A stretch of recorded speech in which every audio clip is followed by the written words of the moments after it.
Hello and welcome everyone to the Kianistan podcast. In this month of September, we've seen a flurry of activity in West Asia, and the most important and potentially far-reaching, in my opinion, is the recent defense agreement that was announced between Saudi Arabia and Pakistan. To discuss this, we have a very special guest with us today.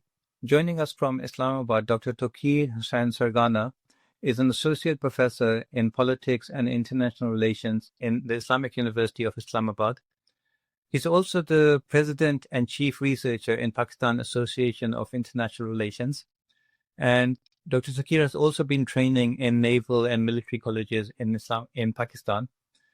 For us, Dr. Tauqeer holds a special place. He's one of the very first guests we had on this podcast, and I'm so grateful for him to be back with us. As I see it, any success that we have, current or future, on the podcast would have been built on the support that we got from Dr. Tauqeer and other guests at the very start. So, Dr. Saab, thank you so much for joining us today. It's a pleasure to see you. Thank you very much, Tauqeer. It's also a pleasure for me to be on the podcast because, as you said, that we started this journey together. Of course, yes, contribution belongs to you, but as a minor contributor, as a first speaker, maybe on your podcast, that's really an honor for me. Thank you. That was amazing. And because of that, this platform is always open to you. It's your own home. Whenever you need us, we'll be here for you. And likewise, hopefully, we can count on you as well. I'll also, for listeners, I'll leave a link at the end of this episode to the early episode that we had where we discussed the developments in Afghanistan, historic and current. And it was very, very, very well received. So I'll leave a link to that. So, Dr. Saab, to start with, I wanted to talk to you about this defense agreement that's taken place between Saudi Arabia and Pakistan. To start with, maybe if you could give us some thoughts on what you think about this agreement and what are the historic context in the relationships between Saudi Arabia and Pakistan that have kind of led to this place where we are today.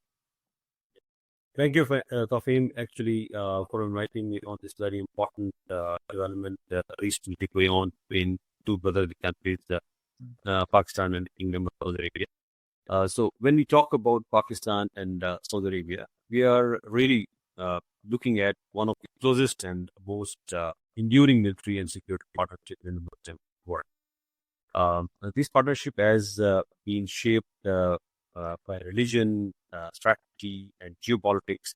And if we trace it historically, we can see how it has evolved over the decades. So even before Pakistan came into being in 1947, there were already strong foundations for this relationship. Muslim scholars and pilgrims from South Asia had been long connected with the Arabian Peninsula.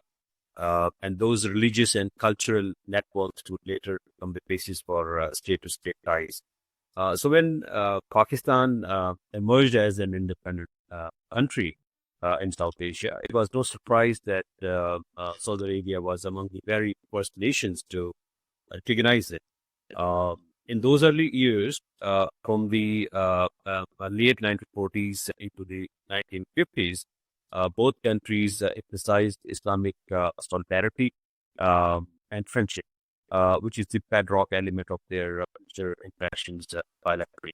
So they signed a Treaty of Friendship in 1951, which is the beginning point of their cordial relations. And by 1954, they had joined the famous Baghdad Pact, later also known as CENTO, the Central Treaty Organization. That aligned themselves with Western-led security framework during the Cold War. And you may recall it that then U.S. President Truman has, orchestrated a containment of communism policy against the Soviet extension. So Pakistan and Kingdom of Saudi Arabia were together in the 1954 Baghdad Pact, also known as CENTO. So this continued, interaction between those countries also saw cordial relations in 1960s that marked the beginning of direct military operation. In fact, so Pakistan began training Saudi officers, sending advisors, and even deploying its Air Force pilots and technicians to help develop the Royal Saudi Air Force. So by the 1970s, if you look into the history, this cooperation was being institutionalized. After Pakistan's 1971 war with India, Saudi Arabia, stepped in with political and financial support to Pakistan. King Faisal's famous visit to Pakistan in 1974 became a landmark in the relationship. And in 1976, a formal defense cooperation agreement was after signed. So which is a continuation of the, defense orientation between these two countries. So the decade ended dramatically with the 1979 Grand Mosque strikes in Makkah, if you recall, where Pakistani commandos assisted Saudi forces. So that same year, the Iranian Revolution also pushed Riyadh to strengthen its security partnership with Pakistan even further. The 1980s also saw a very cordial interaction between both countries. It was perhaps the peak of strategic and security cooperation between the two. Thousands of Pakistani troops were stationed in Saudi Arabia to protect installations and train Saudi forces. Pakistan played a key role in building Saudi air defense and missile systems during that time period, and both countries cooperated closely in the US-backed Afghan jihad against Soviet forces because Saudi Arabia was playing a pivotal role in terms of, Soviet jihad. So the 1990s brought another critical moment during the Gulf War, and which we also known as 1991 Operation Desert Storm or the Gulf War I. So Pakistan deployed more than 11,000 troops to Saudi Arabia to defend the kingdom against Iraqi aggression. The forces were operating under Saudi command to protect the holy sites and key infrastructure of the kingdom. So even after the war, training programs continued. And in 1998, after Pakistan conducted its nuclear test, Riyadh provided much needed financial and political support when Islamabad faced the sanctions. So this 90s cooperation entered into another manifestation of global politics, and after 9/11, counterterrorism became central to the partnership. Throughout the 21st century, Pakistan and Saudi Arabia shared not only intelligence, they also worked together against militant threats and even extended naval and joint military exercises. So King Abdullah's famous visit to Pakistan that happened in 2005 also reinforced the importance of security between the two countries. So the second decade of 21st century that starts from 2010 onwards saw new regional dynamics as well. So in 2014, we know that Saudi Arabia provided major financial assistance to Pakistan. The Yemen crisis in 2015 tested the partnership when Pakistan chose neutrality, I must say, but still reaffirmed its commitment to defending Saudi territorial integrity.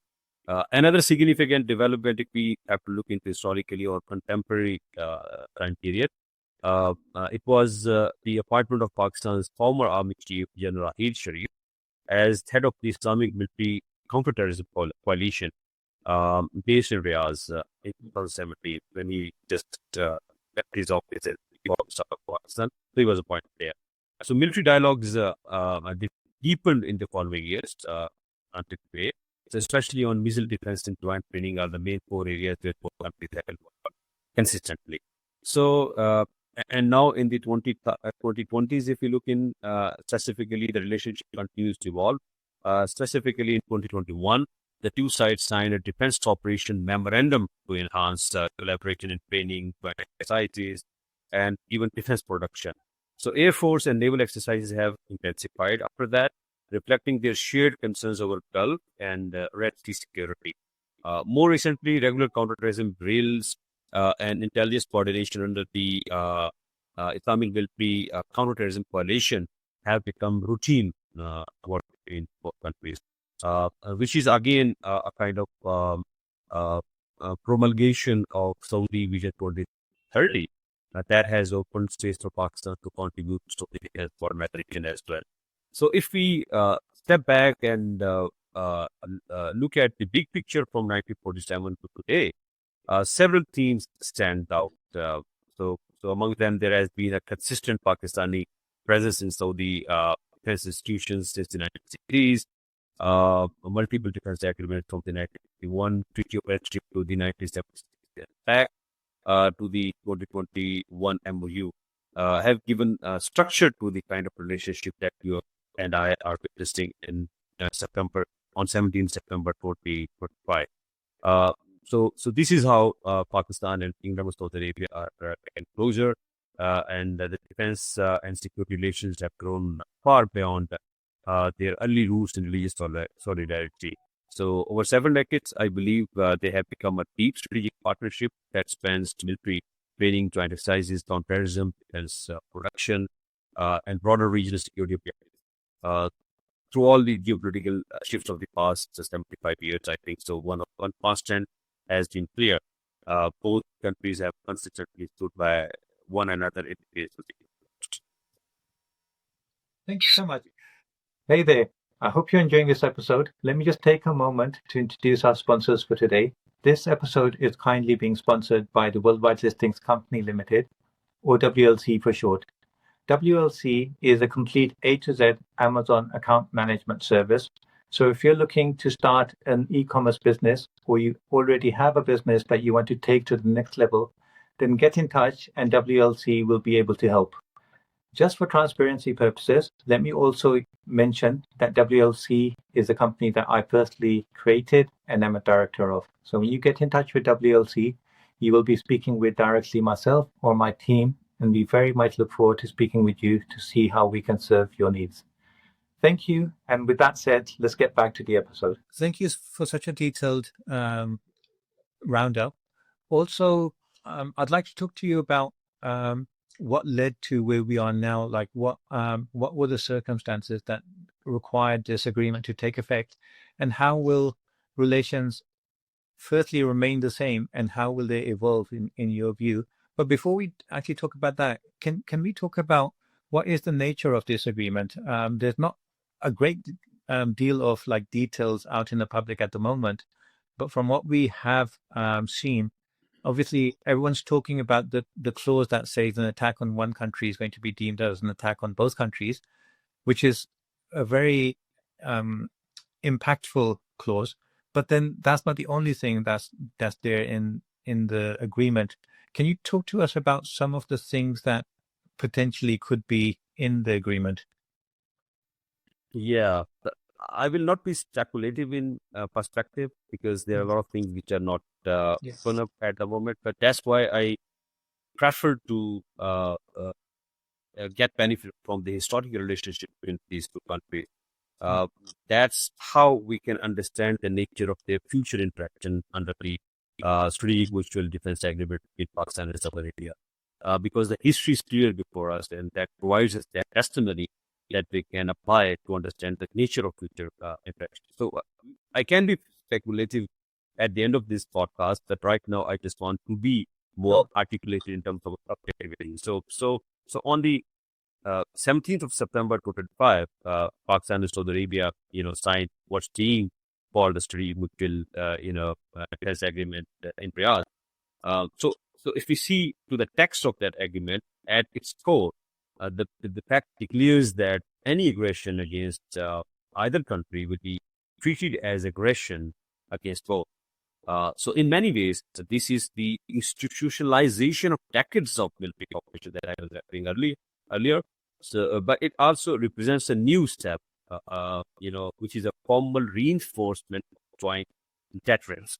Because now the dynamics of deterrence, we speak strategic discourse of understanding the military strategy and posturing offensive or defensive. There are two different categories of deterrence. One is conventional deterrence and one is the nuclear deterrence. And of course, the debate is going on to understand what kind of deterrence Pakistan will be extending to the kingdom. So what makes this agreement particularly striking is the collective defense framing, because it carries on Article 5's side promise, or very much like NATO's founding principle. Yeah. So suggesting that the two countries are committing to stand shoulder to shoulder against external threats. So the language of comprehensiveness and all military means makes clear that this is not just symbolic friendship, which is a kind of posturing of the agreement. So it encompasses, to the best of my understanding as a student of strategic studies and looking into the deeper cooperation and collaboration of states as a security umbrella kind of contestation.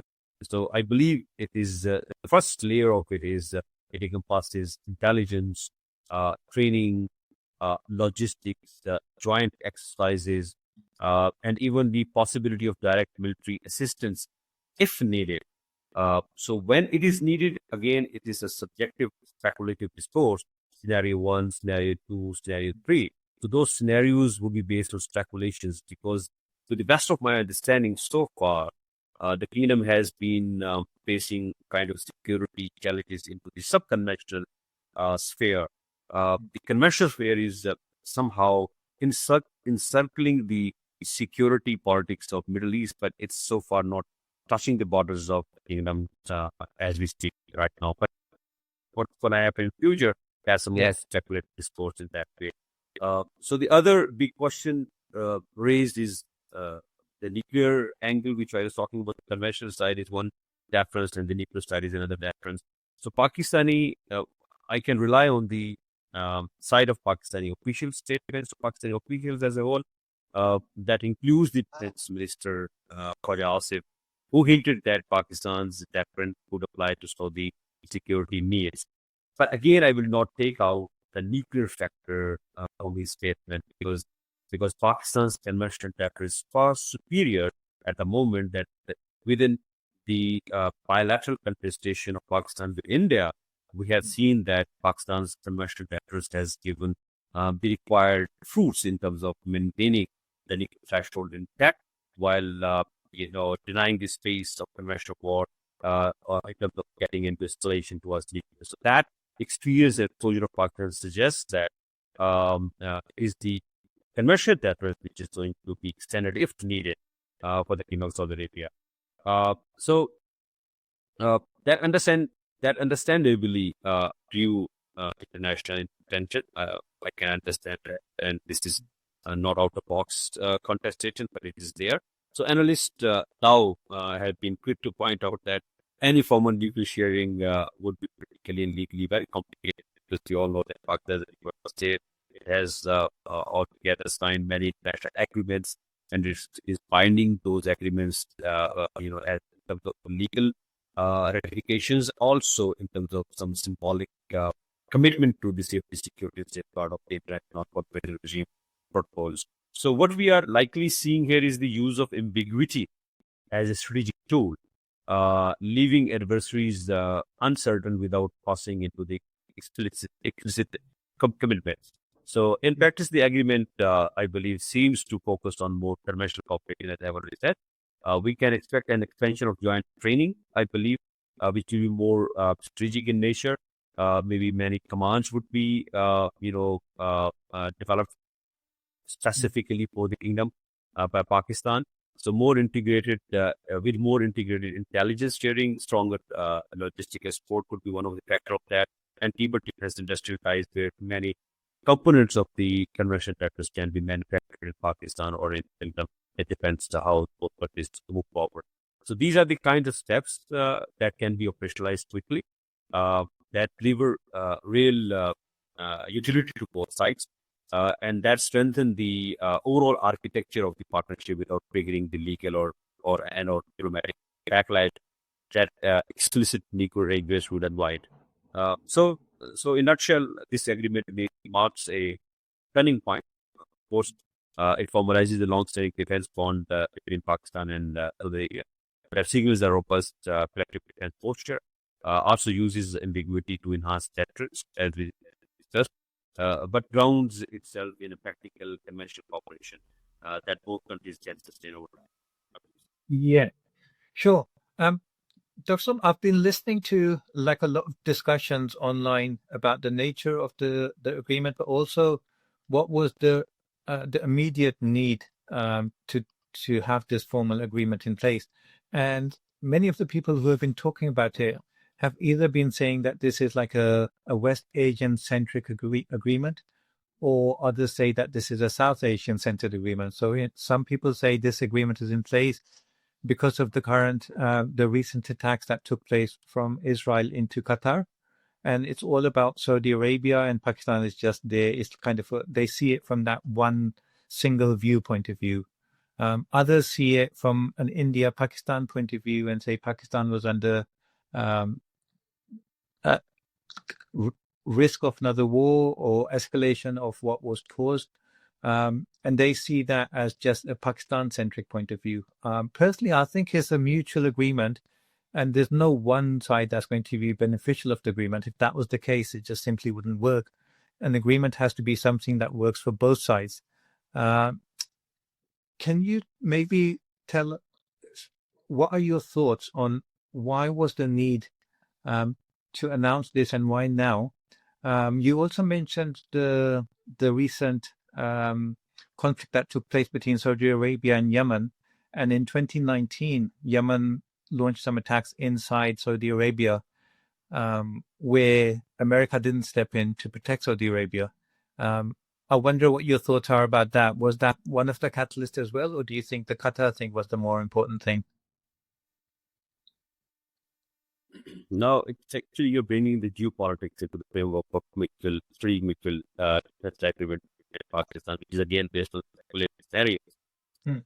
But nevertheless, these things matter, and when you have to decode the security architecture of any country who's defining its internal and external dynamics for security preparedness.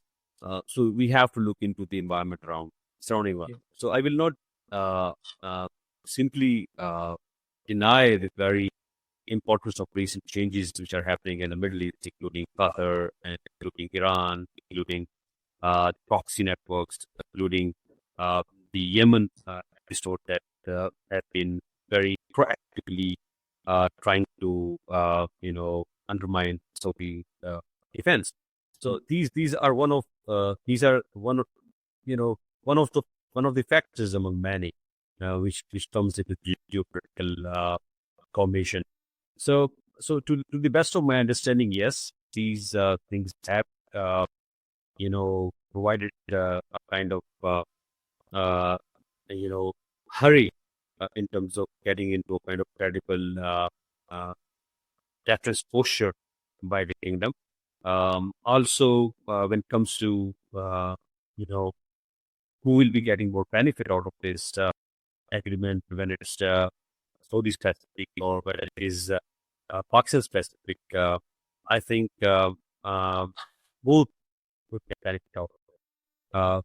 For Saudi Arabia, the gains are pretty clear. We know that it gets a stronger regional deterrent without trying itself too closely to Western security guarantees, which we have been witnessing that those guarantees are not time tested, whereas that circumstantial and under certain circumstances, the Western guarantees become more politically tilted towards their own foreign policy priorities rather than the reality of the regional allies. And Europe is facing the same. France, South Korea is facing the same. We have seen the subjective committed with the Ukraine did not prove beneficial for the Ukrainian security. Rather, it has been left alone and tangling between West and the rest. But their security is dwindling day by day. So, by working with Pakistan, Riyadh has access to an experienced military partner, not only an experienced military partner, but a reliable military partner with decades of operational know-how and a long history of cooperation. But there is also a political layer here. For example, the agreement sends a powerful message of Islamic unity, which plays well both not only regionally and with domestic audiences at home, because after all, Kingdom of Saudi Arabia is a sovereign country, a sovereign nation, and it has brilliant, vibrant youth culture as well as intelligentsia who really feel connected with the dynamics of internal, regional, and global political changes. So this particular agreement is going to pave a very positive standing within the political fabric of Kingdom of Saudi Arabia. For Pakistan, as you pointed out, that how it's going to benefit Pakistan. I believe the benefits are both material and political as well. On the material side, Islamabad is likely to secure financial assistance because you all know that, and I used to, whenever I'm explaining war with my students, so I used to make a kind of analogy which is more, it's not a kind of sexist or ideology, analogy, but it's the kind of analogy that I try to make it. So I tell my students that when tanks of a country moves, economy shakes like Shakira. So no one is going to idolize that shaking of one's economy. So, but Pakistan militarily is a very credible country. It has proved well, it has done well, but whenever it ends up into war, its whole economy shakes. So there is no guarantee in the economic stability after that war, before or after that war. So I think that financial assistance under the garb of strategic mutual defense agreement between Saudi Arabia and Pakistan is going to benefit Pakistan not only financial assistance during or before the war or after the war. I think in peacetime, this financial assistance, investment, and defense industrial operation of Saudi Arabia would be a very important, significant way forward for Pakistan's stability. So on the political side, the facts boost Pakistan's diplomatic profile and shows that it has alternative security patrons beyond its traditional partners. In other words, it broadens Pakistan's strategic options. And for both countries, the real value lies in structure and practice. This agreement takes what had long been talk, in a sense, case by case military operation, and locks it into today, after the agreement, it locks into a formal institutional report. So this makes everything from joint exercises to logistics support, as I was saying, that much easier to coordinate and sustain. Yeah. If both countries are there to provide defense for the other country, do you see like military bases of both countries in the other land, or because of the physical distance between the two countries, they don't share a border or anything? Is there any other way of providing that defense if we didn't have bases in Saudi Arabia, or Saudi Arabia didn't have bases in Pakistan?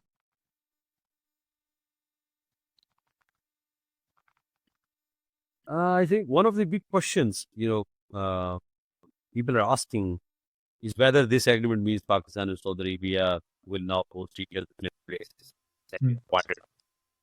From what's publicly available, not based on spec, which is speculative as well, but based on the historical ties between both nations, there is no sign of formal commitment to establish permanent foreign bases.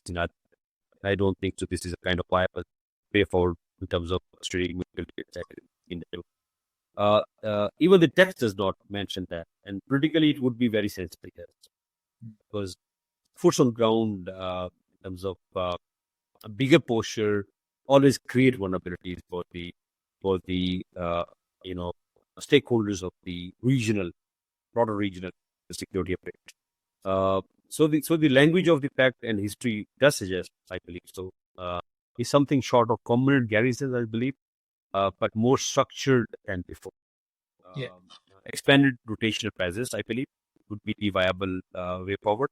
Access rights to each other and pre-positioning of equipment, because they would be becoming more visible in them rather than placing in one side of fighting. So in practice, that likely means Pakistani contingents continuing to operate out of Saudi facilities on a regular basis, just as they have for tactics, and their presence would be more visible, as I said. And it would also mean Saudi forces making use of Pakistani training grounds or logistics hubs more than before, because they have been doing it. Become more wisdom Pakistan as well. So the best way to think about it is this not NATO-style permanent basing, but rather rotational deployments and accessory. So I think this distinction, which is more of rotational presence, gives more countries flexibility without the political package of watching for. Yeah. Okay. So I was saying that at the moment, the information that's coming out is very vague. And I think it's actually going to take years before we can actually iron out the two countries can iron out all the details that are going to go into the agreement and maybe even turn it into a treaty of some sort. So in the meantime, we're kind of faced with a situation where we are having to just read between the lines and do speculate somewhat. So I might be kind of pushing you into areas that you might not be entirely comfortable with, but let me try anyway. What are your thoughts about, because previously, currently even, and as I see it, ongoing, USA will be providing security to Saudi Arabia. But now, in addition, when we have this pact between Saudi Arabia and Pakistan, it's necessarily going to impact the relationship, the security relationship that Saudi Arabia has with USA. So how do you see USA's reaction to this? Do you think USA's backing was behind it because USA is trying to minimize its role in other areas and concentrate on its core issues? Or do you think that this USA was taken by surprise? Well, so since you have opened the box of geopolitics, which I love to, there's a sort of international relations to studies, we always live in speculative world, and speculative world is based on the objective understanding of it. It's not that we just jump on simple understandings or the, overnight experience or exposure of people, because we are learning from those who have been commenting and who have been dealing with the subject matter since decades and courses centuries. Yeah. Understanding. For the United States, it's a mixed picture, I believe. On one hand, Washington see this as burden sharing. Riyadh taking more responsibility for its own defense with help from Pakistan, which in theory reduces the U.S. commitments in the region. Of course, their presence would be visible, but the kind of burden the United States of America is facing due to commitments around the world, due to this strategic commitments around the world, I think it's just a kind of a new, or hypothetically speaking, a more rational approach in U.S. geostrategic, framework to outsource security to its own allies. So this strategic mutual defense agreement between Pakistan and Saudi Arabia is in fact an agreement between the two geopolitical allies of the United States. So one cannot see into the framework where the United States of America would be unhappy on that. So I believe it would give more comfort to the United States in terms of providing kingdom an alternative arrangement to satisfy its domestic and national defense requirements and priorities. Why United States of America is doing that at this stage is another question that I would love to come for. And I promised you I will do so. So some American, analysts, I was reading the international newspapers and some reporting from the think tanks. They even argue this fact could ease they also argue this fact could ease the pressure on Washington. So this is a kind of sustainability in the geopolitical posture of the United States of America, particularly in the Middle East. And I hope so America would be trending on that. It would continue to do so in other parts of the world. But few were skeptical. They see, in fact, risks of entanglement and nuclear proliferation as because Pakistan is a nuclear state. But I don't give importance to that aspect, because keeping in view the reliability, capability, credibility, and the robust command and control system and structure of Pakistan nuclear assets, it would only be, ardent speculation. In reality, Pakistan's deep protection is purely and solely for to establish to ensure strict stability in South Asia. It will never be, thinking to outsource nuclear terrorists beyond. Yeah. That's very clear, very well orchestrated military thought and nuclear. But either way, the U.S. is almost certain to press both capitals clarity, of course, especially around the nuclear question, while recalibrating its security guide in the region. Because after all, America is not, operating in closed doors or behind a closed curtain. That I believe it is operating right now in particularly to address security anxiety and security vulnerabilities of the kingdom. But of course, the United States of America is operating in more of international framework as well, in more of a visible space as well. So there cannot remain silent. So at that space, you may come across with some kind of explanations or exposures of your foreign policy that may come across with these kind of analogies or questions. But in reality, I believe so. The geopolitical framework is always behind the curtain, right? So I think the United States would be more comfortable. And there is one reason that I was referring. I could come up with why the United States is allowing that to happen. Yeah, sure. Dr. Tauqeer, one of the things that I've been thinking about is, if we look at Turkey, which is a NATO member, Turkey had a difficult kind of a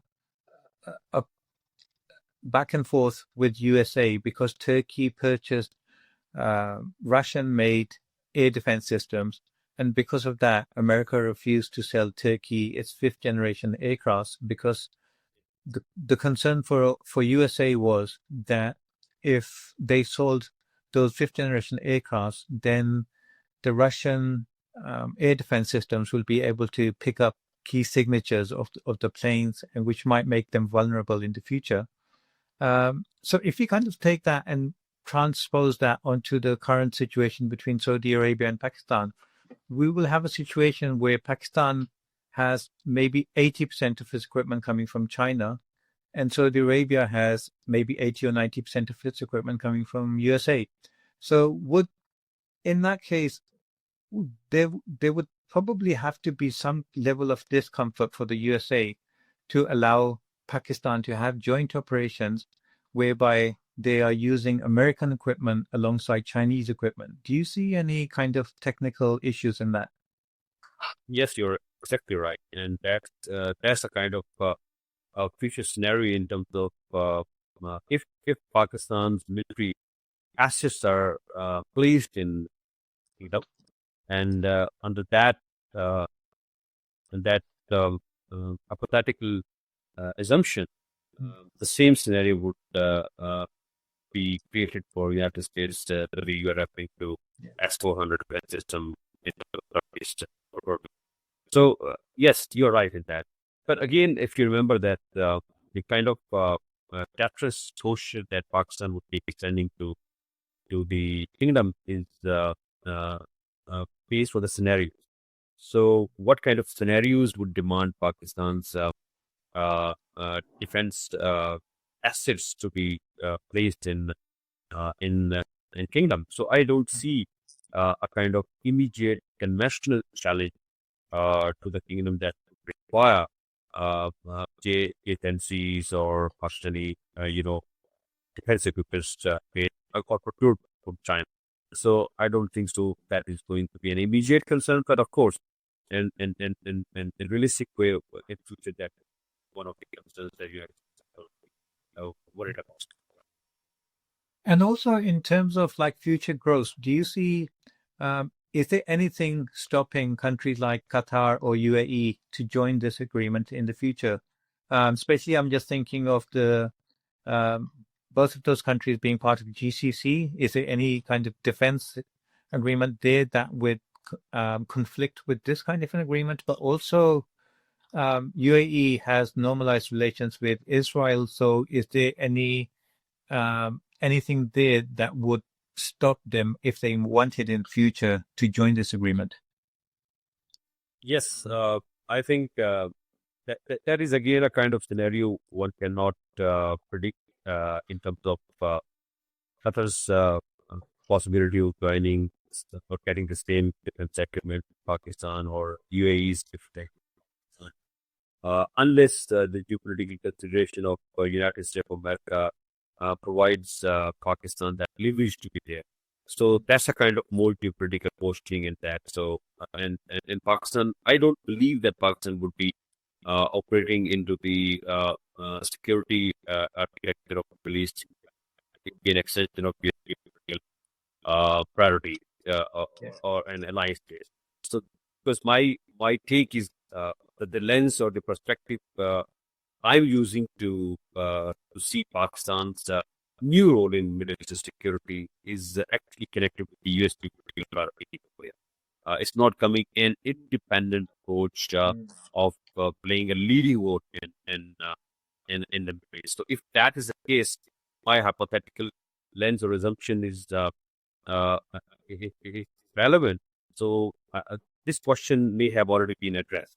So because the CENTCOM and biggest military bases of US in the Middle East, particularly in Gulf, would of course get direct challenge would face direct challenge for the Pakistan president. So I think this is not the case. Uh, Actually, this would actually invoke the same perspective that I was promising to come afterwards. So let me just jump into it because I think that's the right time to explain that. Why I'm thinking like that, because there's a changing nature of the United States geopolitics type. I don't have proof. Rather, I would not be making myself more speculative. But I think this is a kind of trend which is going on. United States is outsourcing its security role to its close geopolitical allies. That's one thing that I'm getting into, and Pakistan fits well into that equation of outsourcing security role to its geopolitical allies by the United States. Whereas India has lost relevance because if we look into India, the next net security provider connotation, the Quad, manifestation, the Indo-Pacific strategy manifestation, the bilateral agreements of US with India, like UNCASA, like Libova, and many other. Purpose was to actually build and be an posture against China. That we have seen India is incapable of, sustaining its defense posture against Pakistan. It has never bothered Pakistan, but it is in reality one of the biggest humiliations or embarrassments that any country would be facing in terms of air power or nuclearity. We have seen India as the ideal example of that embarrassment. So a country like this sort of profile and cannot be, even actually it has failed to promise its basic commitment with the United States. So that's why I say India lost relevance. And Pakistan now it's well beyond the region, because within this region, Pakistan has marked achieved all the targets. But Pakistan has always operated with the United States of America, but it has never underestimated its own geopolitical priorities in the region, whether it is India, whether it is China's relations with Pakistan, whether it is Afghanistan, whether it is down the region of Iran or Middle East. So Pakistan has been now given that credible posture by the United States of America that it is a reliable partner. So the US is not going to give much importance to South Asia, since India is no more important for USA. So the most important region right now is Middle East. So I move forward with that analogy. So, excuse me. So the United States is getting more transactional in its foreign policy to achieve the prospective proofs of make America great again. So the outsourcing geopolitical leverage for United America around the world would undermine the economic nature of make America great. That's why it's more creating more allies in the regions who are trustworthy and who have been working with this jacket. So Pakistan fits well in that trajectory as well. So this allows the United States to renegotiate the economic balance. If it allows outsourcing of such roles to its allies, so that this would allow the United States to renegotiate the geoeconomic balance with China around the world, especially to secure stability of supply line in rare earth materials, AI, electronic vehicles, etc. So that's a kind of new way forward for the United States of America to make more relevant in the global. So the geopolitical nature is not given to its allies, and the geoeconomic nature, the posture of America is becoming more visible. So that's why they need transition. That's why they need transformation. So I think at the time when we are discussing this particular event, at the time we are discussing this particular agreement, I think it's a kind of that moment where the whole global order is shifting towards some other domains of global politics, so, which is why I think so it's very important to you. So what's new in the Middle East? Why the agreement was signed at this time, and you were referring about Yemen, Qatar and all this. So I think I need to talk forward as well if you allow. Sure. Today. Yes, Sure. please. So my take is basically, I don't want to be speculative, but based on the changing nature of Middle East, I have been thinking a lot on that. So can I just ask my daughter to just quiet herself because Oh, yeah, of course. Isa,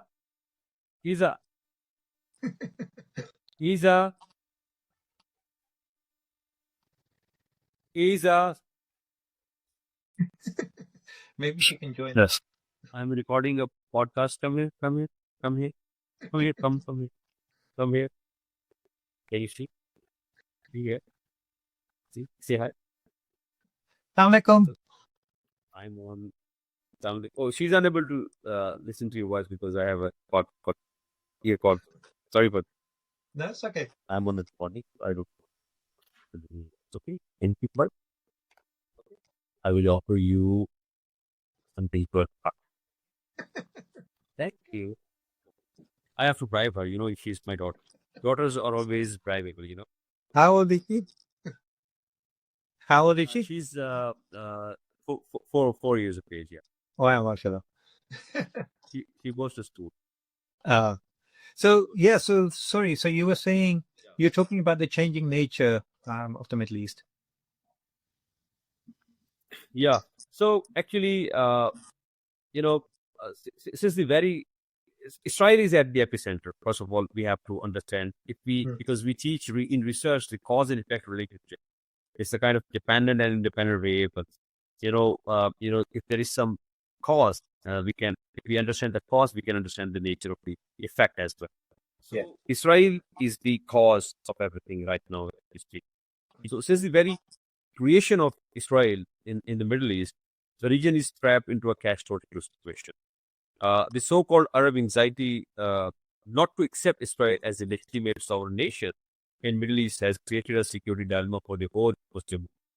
Regardless of getting into the rights and wrongs of the Israel and Arab nations relations, what I have observed that during most of the Arab-Israel conflicts, the Western powers have seen the Arabs as aggressors and an existential threat to Israel, which is why the Israeli response during any conflict, starting from 1948 war, during 1967 war, and last but not the least, in 1973 war, has been recorded as defensive in nature, because whatever response Israel was giving, that was in favor of defense against the aggressors, the so-called the Arab.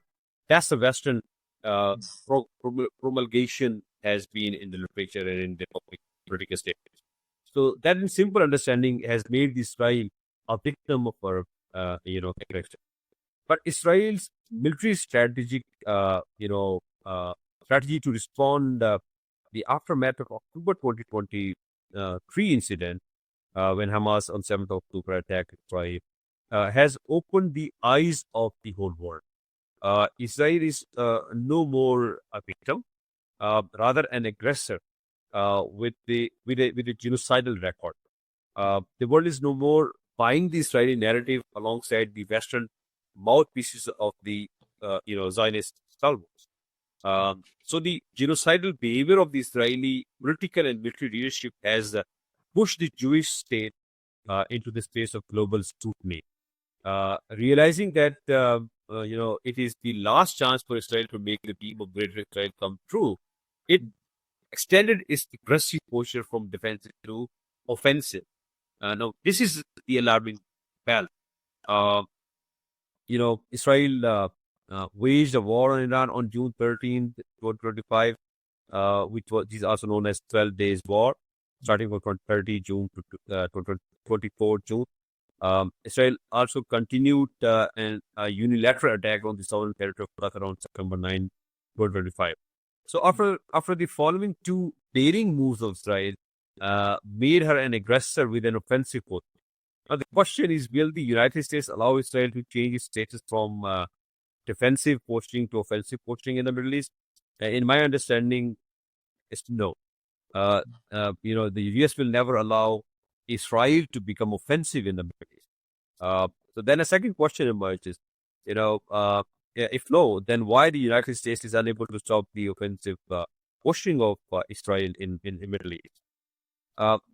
The answer is embedded in the political system of the United States, where the Zionist Jewish lobby has infiltrated to a level that makes the Washington an impotent player before the Israeli state.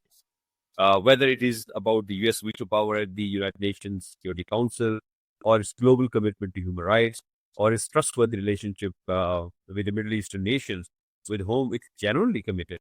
So wherever and whenever Israel enters into the equation, the United States becomes a casualty.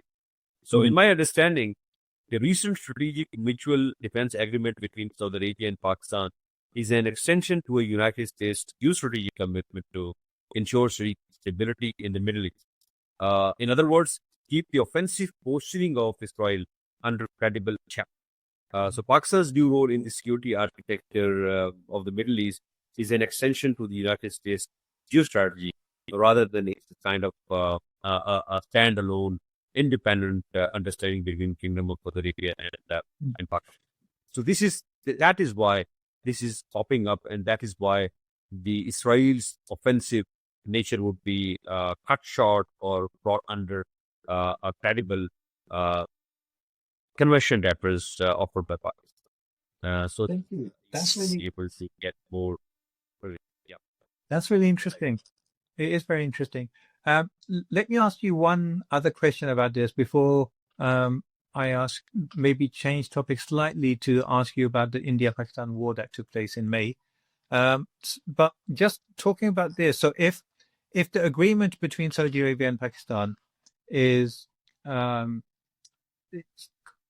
to kind of put check on Israel, and whether that the need for that is coming from Saudi Arabia or USA, do you see any future possibility where Pakistan and Israel may have to face off, especially given how in the war between India and Pakistan, Israel was one of the only countries that openly supported India. And we also have, like, on record, former Israeli defense minister saying that Israel's worst nightmare is Pakistan. So do you see any kind of future possibility where that kind of scenario could take place that Pakistan needs to be prepared for? I think it will continue to be a nightmare for the Israelis after the promulgation of strategic mutual agreement between Pakistan and Kingdom of Saudi Arabia. But again, it would open up new realities that I was referring to. Because, commonly, in the world, if you look at something which is not in line with the US geopolitical priorities, the whole world starts, shouting. The whole world starts, sending a kind of wave, like a day of doomsday phenomena or doomsday scenario for everything in the world. Even if something minor happens, like human rights violation in developed part of the world or even part. So you may witness that other than Indian or Israeli pro, uh, you know, lobbyists or anchors or some intelligence people, no one in the world is speaking about strategic mutual disagreement between Saudi Arabia and Pakistan. The reason is the button is off. And who has the power to on this button of tashing, of making propaganda, or making everything illusional? Yeah, Mm. it is with the U.S. foreign policy approach and power. So if that button is off, it means the U.S. Um, consent is behind this particular agreement. So that realization by the Israelis would be again a kind of nightmare that the U.S. foreign policy approach is not allowing Israel to achieve its greater Israel, strategic objective, or it is not allowing Israel to become more offensive in the region, because yesterday it was Iran, and recently it is Qatar, and who knows who is the next in the Middle East, the monarchies or in the Middle East regimes. So you cannot close your eyes like a pigeon and you can think that cat will not come and eat you. So this would be a solely irresponsible geopolitical strategic behavior of the kingdom under the contemporary circumstances. And if you deeply see that how Israel may have attacked on Qatar, whose airspace was used, whose ever airspace was used, the custodian of the Middle Eastern Gulf airspace is the United States of America. So it means in the presence of U.S.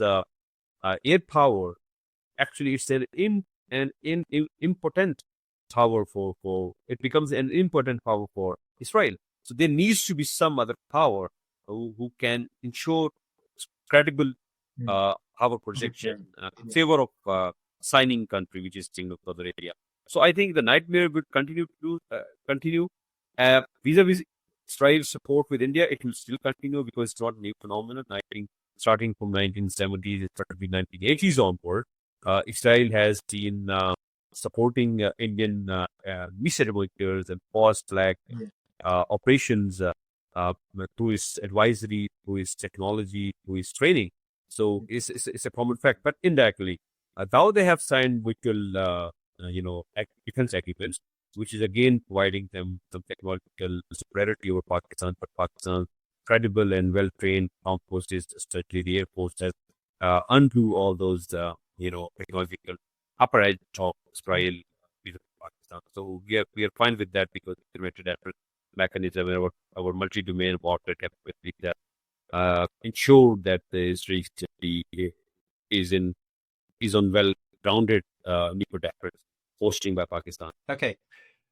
So, Dr. Toki, thank you so much for that comment, because before this discussion, I was starting to think that maybe USA was taken by surprise for this agreement between Saudi Arabia and Pakistan, simply because I thought if America was behind or taken into confidence by now, they would have made some statement saying this is an agreement between our two allies and it's their kind of mutual understanding, nothing to do with us.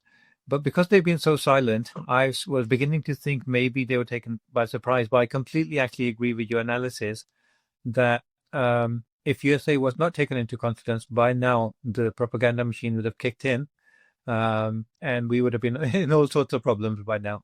So I do agree with what you say. One, can I ask you, so before we end, I'm really grateful for the time you've given us so far. But before we end, I did want to ask you two things. One is your thoughts on the war between India and Pakistan that took place in May. Did you kind of foresee the results that we achieved, knowing your background in military training and all of these things?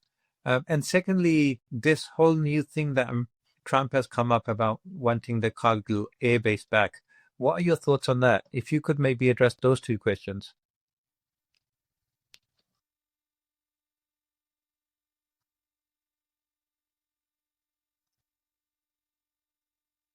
Yes.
outward, which creates a kind of own creative geopolitical, geostrategic, and economic landscape,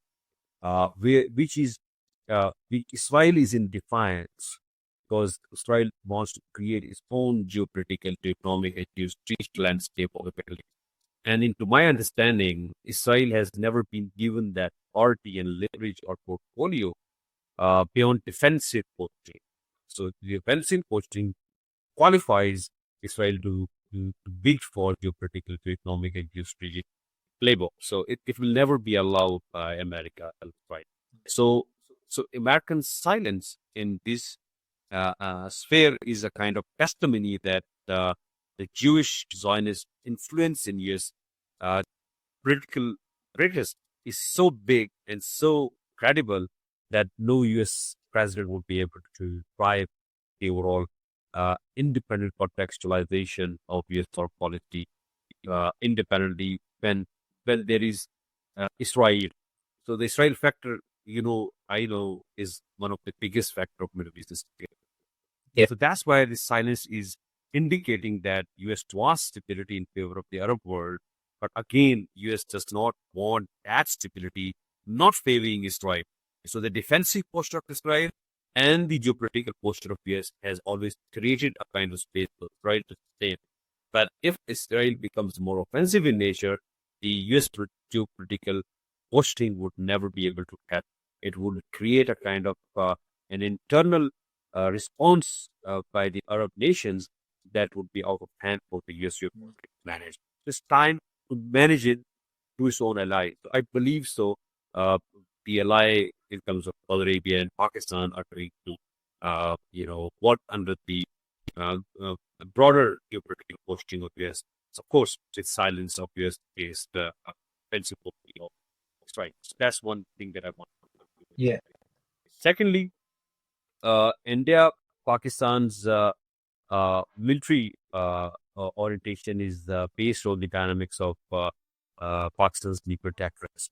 I must say the reliance of Pakistan's nuclear tech threats and the strategic deterrence and limiting operational cap on crisis escalation are inbuilt in Pakistan's capability of full spectrum deterrence.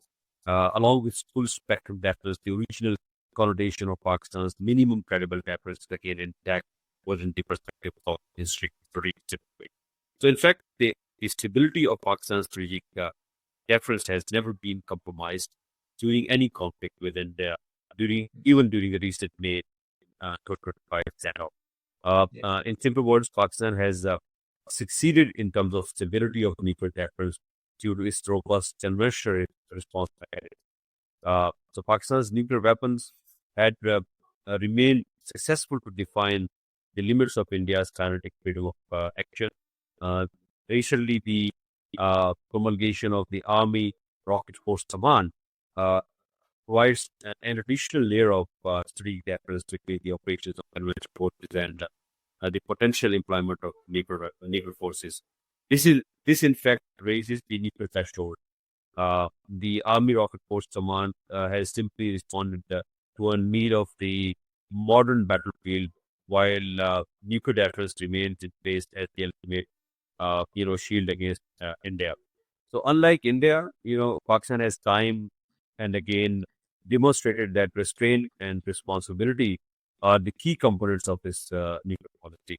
From 1998 onwards, Pakistan's nuclear capability slowly but surely embarked on a well-defined and focused force development trajectory under the National Command Authority, which is also the Strategic Plans Division. It is matured and it grew into a robust operationalized force as a comprehensive triad that is manifested in the Army Strategic Force Command, in the Navy Strategic Force Command, and in the Air Force Strategic Command. So the term strategic deterrence, which was born out of necessity after the atomic shocks of Hiroshima and Nagasaki in 1945, on 6th of August, right?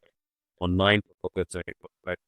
Specifically, as the world realized that a single weapon could annihilate a complete city.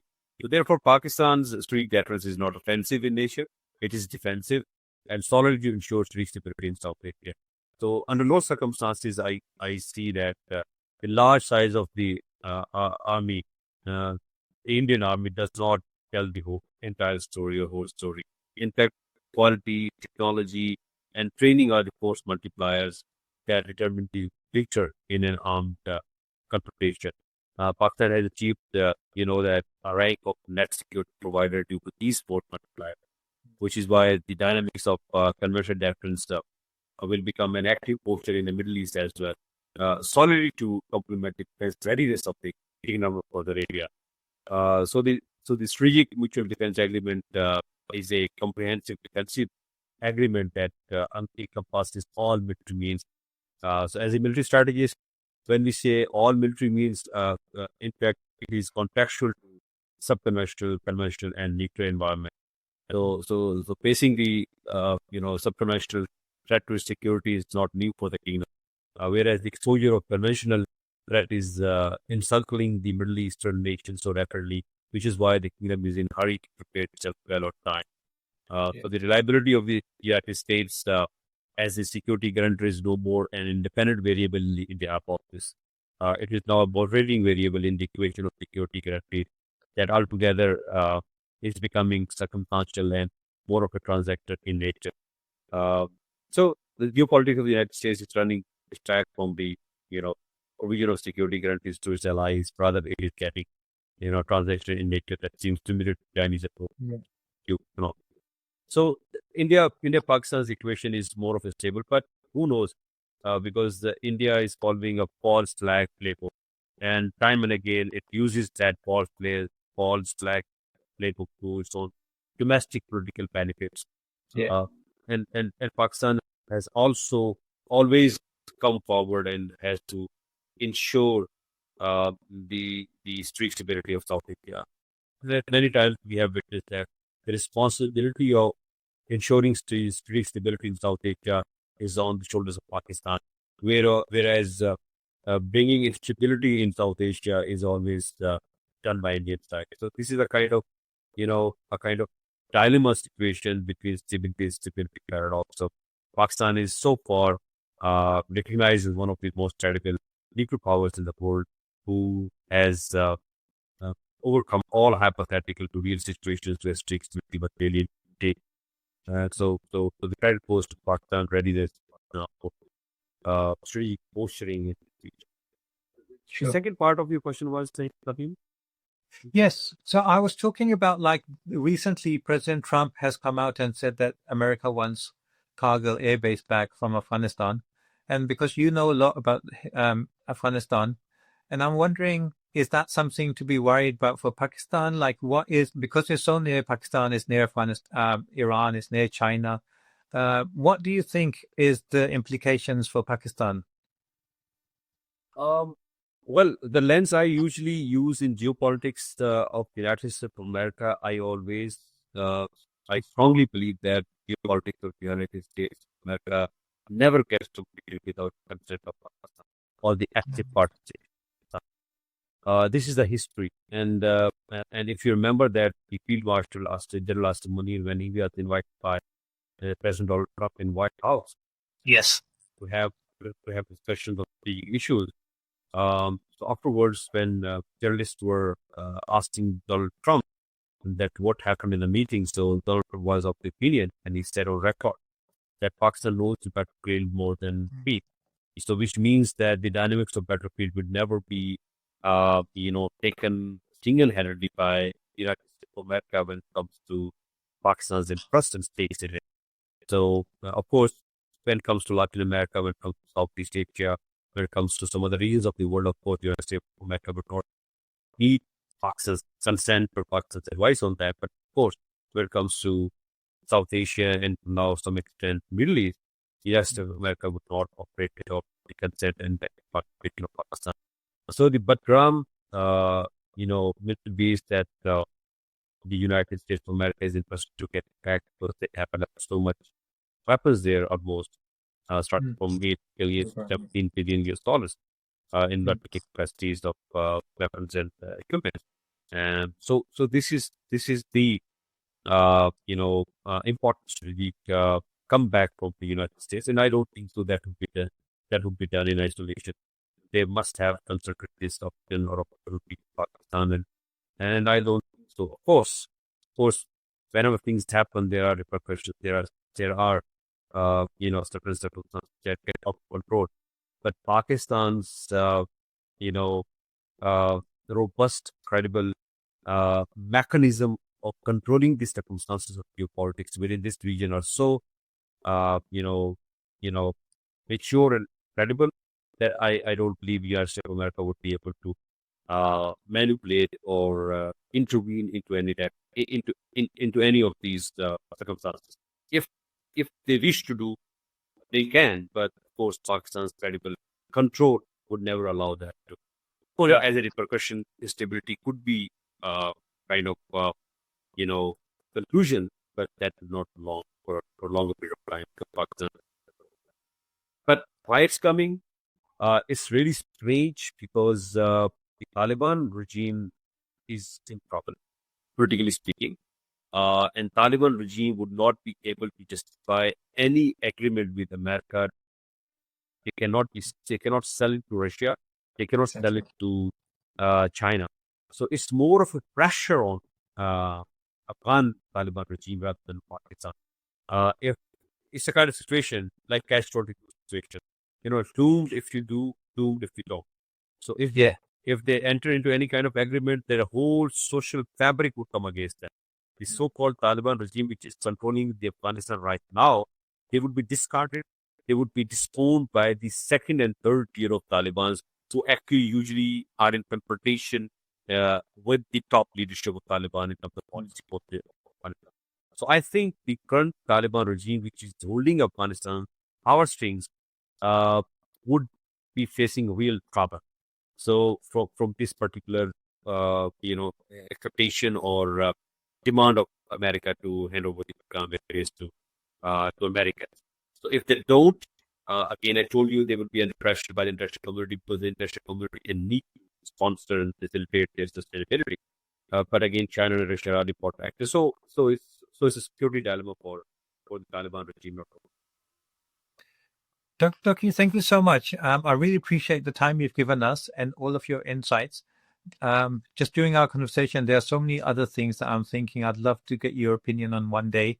From the situation in South Asia, we've got changing geostrategic environment in South Asia. We've got improving relations between Pakistan and Bangladesh. And then the North-South corridor and CPAC, all of these things are so crucial. And I'd love to have you back maybe one day and we can discuss some of those. Sure, that would be my pleasure and honor. Thank you so much. Thank you again for your time. And please, if you have any social media links that you could share with me, do that. And then I can put that into the show notes so that people can follow your works. Sure, I will definitely. Thank you very much. Have a lovely day.